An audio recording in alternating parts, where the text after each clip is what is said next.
Welcome to the newest installment of the Untitled Film Nerd Project. My name is Philip, and joining me as always is Teacher. Hello. This is night 19 of our 7th annual and consecutive 31 Days of Horror, where we watch a different horror movie every single night in October. And this year we changed it up a bit and are doing horror shorts, 2 every night. It goes without saying, but spoiler warning for the entire video from here on.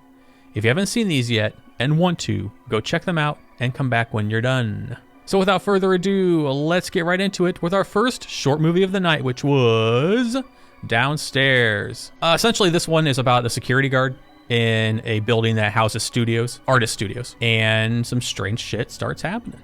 This is another one I've seen before. I remembered this one more than I have the other ones, although it was kind of fuzzy. I don't have a lot to say about this one. Like, it was pretty simple. Guy hears stuff, guy investigates stuff. As you like to say, bad things happen. I thought the security guard did a good job. Like, the acting by him was very good. It's like, what the fuck was that?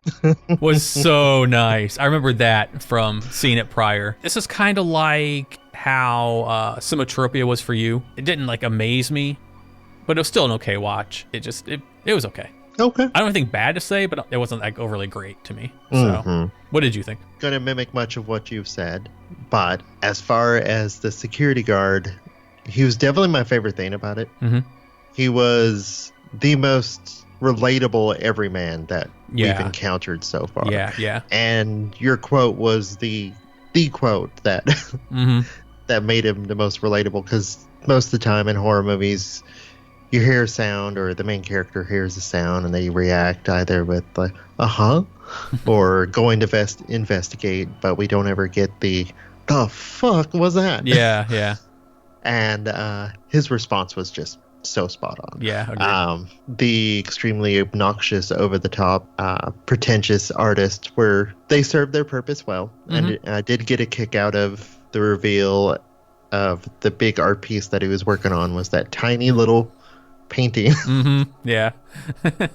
But I'm like, if anyone deserved to die, it was the artist. And that would be the one thing I didn't like about it. Is like, I didn't want him to die. Yeah, he was so likable.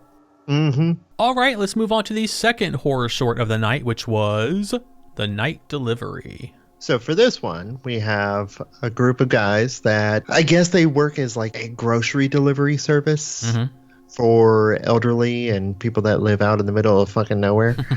And they decide to take this as an opportunity to rob someone that they think is probably sitting on a bunch of wealth.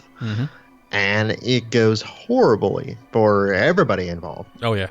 And yeah, I mean, this one was a good short horror movie. I liked how it played out. I liked how them slowly realizing that, hey, shit ain't kosher right now. Even with the one guy trying to break into the safe, hearing stuff, and then realizing that he is hearing stuff and just freaking out about it, to the reveal of the monster, even the one dude getting away, with the two guys getting away. I just liked how all this played out.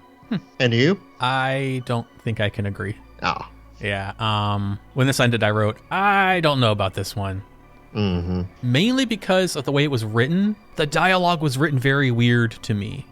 Or the actors delivered it weird. Like, I found the acting by the long-haired guy to be really fucking bizarre. Is it open? What are you doing? Was delivered so strangely. So I can't tell if it's written really like weird or if he just can't act very well. Another instance, him and the other dude are standing in the field and he's freaking out naturally because a fucking demon thing takes his friend. And he's freaking out, like freaking the fuck out. Then his friend gets taken and he literally just stands there like he's waiting for his cue. Deliver groceries for the rest of my life. I will deliver groceries for the rest of my life.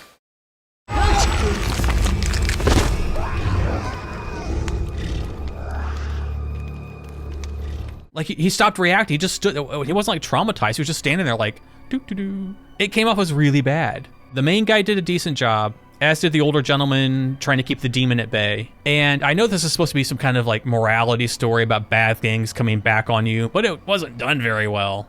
The good parts were decent, but the weird ass writing and the portrayal by the guy in the cap just dragged this one way down for me.